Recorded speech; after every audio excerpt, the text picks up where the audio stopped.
Now we talk about a three-step process, and this is sort of an evolution from Stoudemire's four-step process.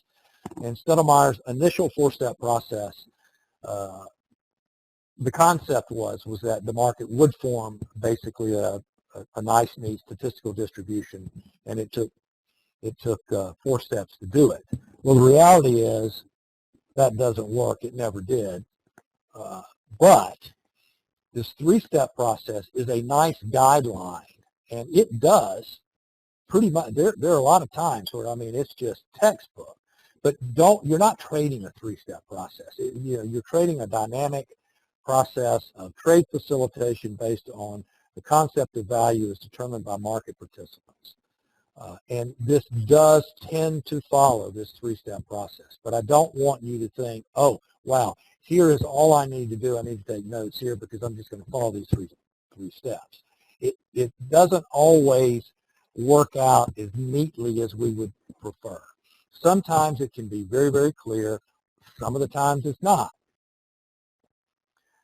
As Raj has already shared with us, over time, what you see and what you understand becomes clear, and you will understand and you will see more and more.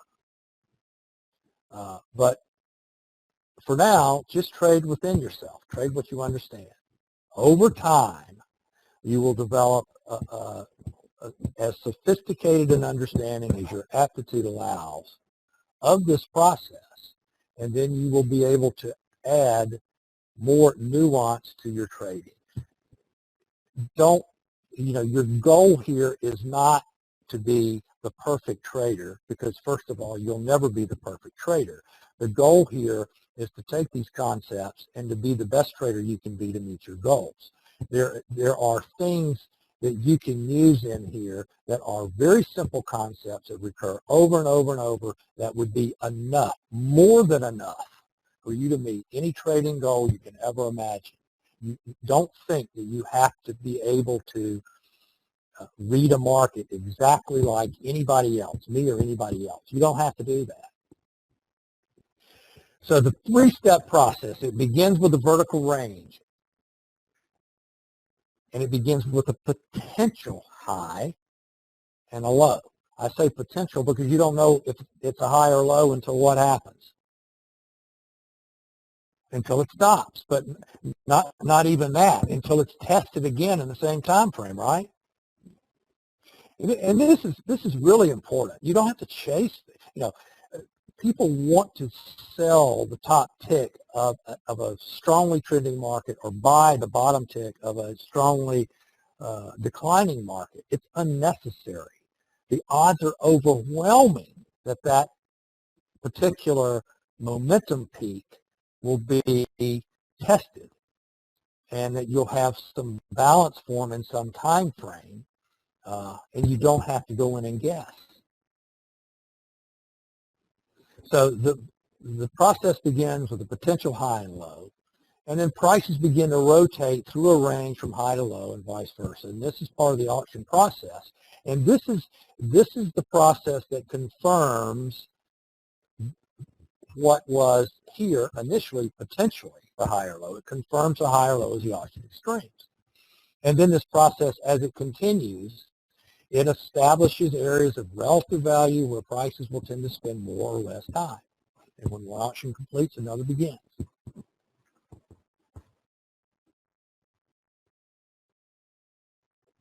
So here's your step one. We have an auction low, a potential auction low extreme, and an auction high extreme. And then we have development that begins. We have development across the horizontal axis, and this involves rotation. It involves randomness. It involves trade facilitation. I have my unfair highs up here. The upper extreme are unfair highs, the lower extreme are unfair lows. And the market, and understand, this is a schematic. It's a nice, neat drawing. The market, unfortunately, is not going to accommodate us with these nice, smooth moves constantly from low to high. The market will uncannily and consistently in a balance area trade from high to low, but it doesn't do it like I have it drawn here. It's more inclined to do it something like this. That's not what I want. Hold on, got the wrong tool.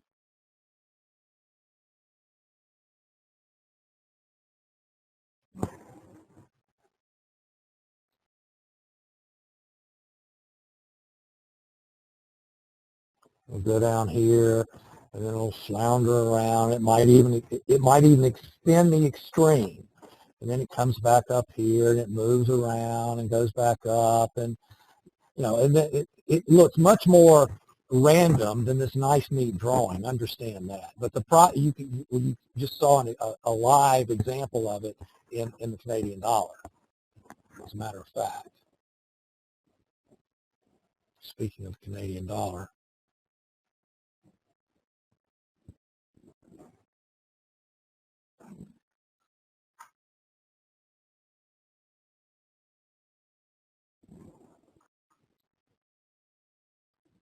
Here it is.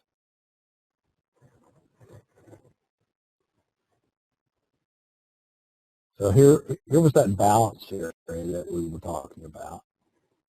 And this actually was a pretty consistent, high, low to high, back to low. But you can see it's not like you come down and hit the exact tick every single time, or go up and hit the exact high every single time. This was really a wonderful example, but it's also, this was a pretty clean balance area, as balance areas go, as was this.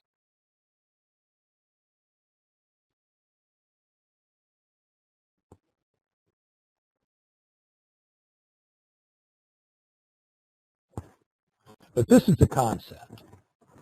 You have a balance area that forms, and you have price on one scale, and you have time on the other. And we trade, we talk about trading market condition, and market condition is trading the development process of the market. And when you use the term development, implicit in development is a time function. Nothing can develop without time, whether it's building a house or baking a cake or whatever, or a market forming a balance area. There's a time function. And this time function, it can be your friend, and you need to understand it, and it can help you trade and know what to expect with your trades. If you have a developing balance area and you get in a trade, you might be more willing to take that partial profit at an extreme if that balance area is relatively it appears to be in its early stages, of a bar or two, or a day or two, or something like that. That's an understanding of time. It's how you're going to be using time in your, not just, well, you use it in all facets of your trading and auction market concepts, because time is an important component.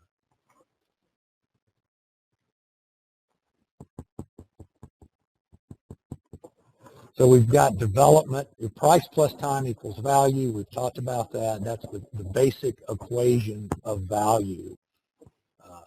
Price at time, the amount of time price spends in an area gives it its value.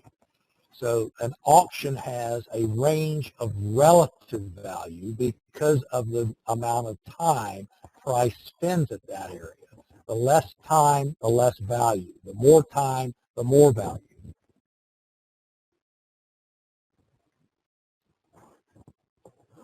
So this defines value, defines trading situations for us, the area of fairest value and unfair value. And this gets back to time, too. This good trade location is here. And the reason this is a non-random area relative to the rest of the range is because of the time factor. The market is not going to stay an unfair value for long. Why? Because it's an auction market doesn't do that. An auction market is designed to facilitate trade, so it's not going to stay at an unfair value for long. It's elegantly, inherently designed to try to find value. So it will move away from unfair value. So step 3 in the phase of development is what we want to be consistently trying to identify, and it's what we want to trade. It gives us the highest probability, well, two things. It gives us the highest probability trade opportunities, and it gives us the highest expectancy trade opportunities. And probability and expectancy are two different things. Probability is a function of the expectancy, but they're not the same thing.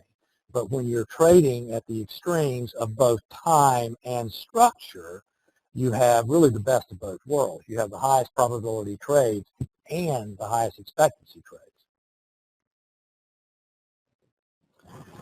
The auction market process is robust. Y'all are going to hear me say this until you can't stand it, but it is. And it's what gives it its edge, and it's what you must understand inside and out to be able to take advantage of the methodology.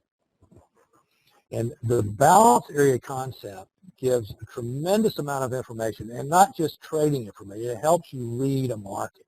It helps you to identify the market, the trend of the market in an objective and consistent manner in any market in all time frames. Whether if you've never looked at a chart of palladium in your life, you should, even now, be able to look at a chart of palladium and find balance areas and to determine what the degree, what the phase of development is on a long-term, intermediate-term, and short-term time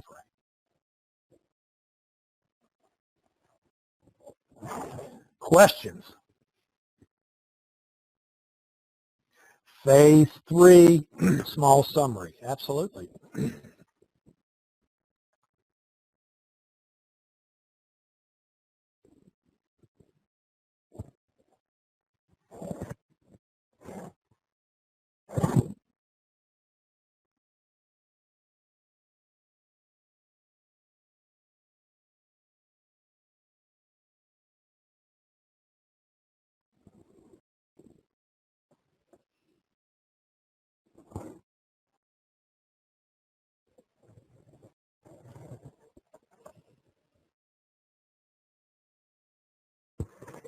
Okay, we have a balance area, right?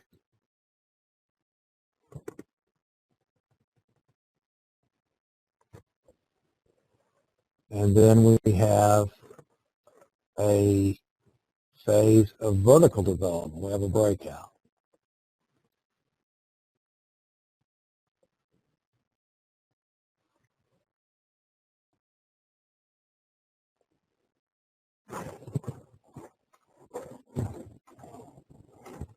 Step 1.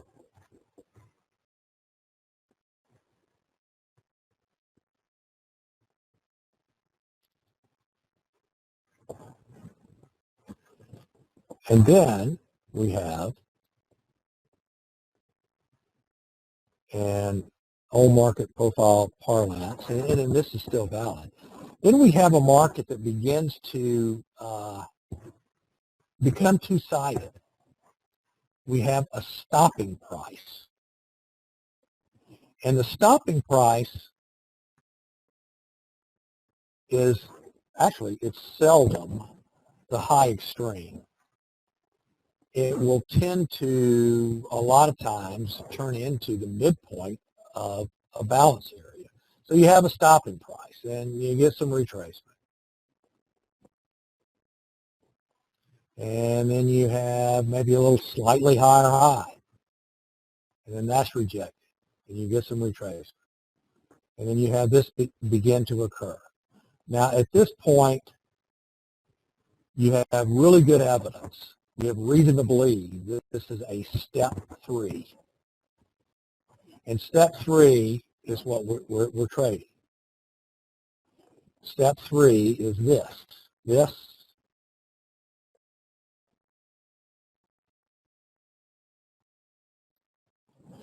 This is this, and an increasingly mature situation.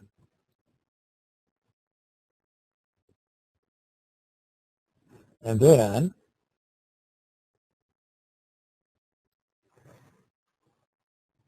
we have our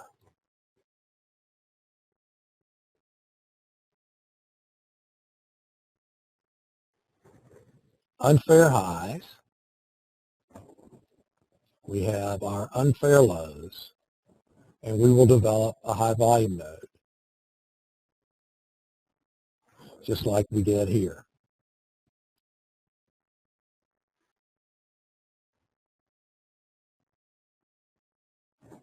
And this is what we did in the example we looked at the Canadian dollar. We identified basically a step 3.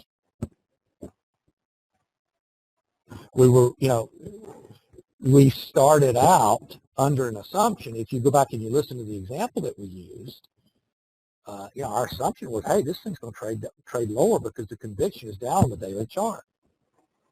But at this level, you've got to be somewhat, well, not somewhat, you have to be objective, and you have to take the breakout.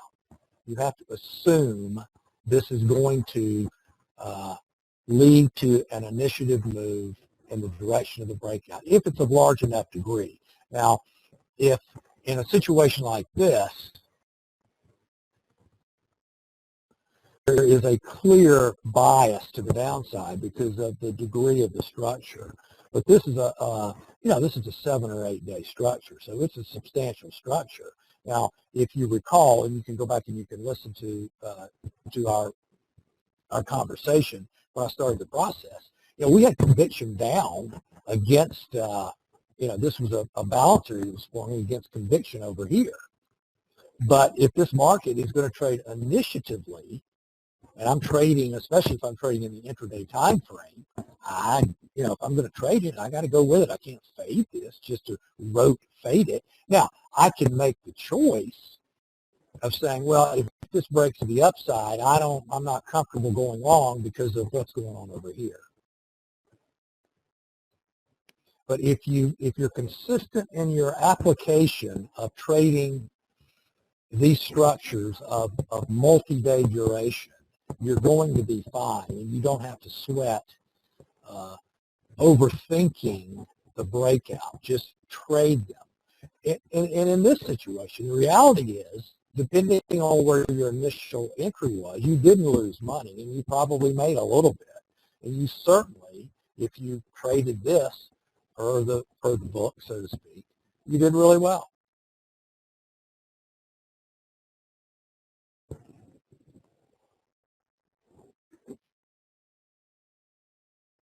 So, Michael, does that clear that up?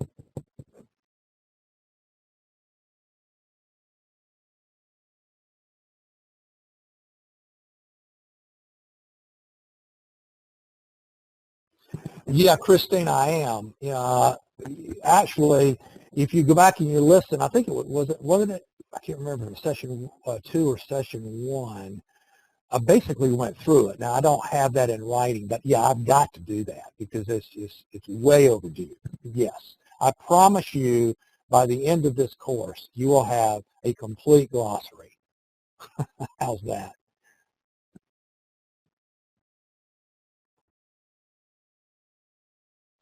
Michael, step 2 is the stopping price. Step 2 is the initial beginning of step 3. One is vertical development. Step 2 is technically is the stopping price. It's the point at which the market initially becomes two-sided. And then step 3 is when that two-sidedness has established a defined range. Anything else, guys? A lot of stuff tonight. There's a lot of material in here.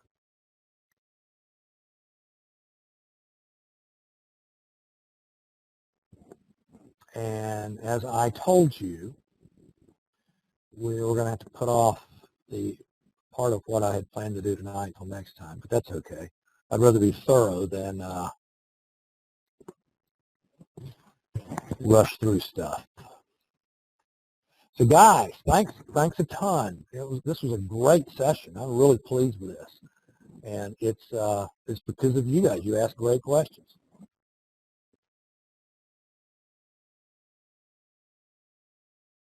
Yeah, we're going to do more of this, Ed. I think that's very helpful. We'll do a lot more of this.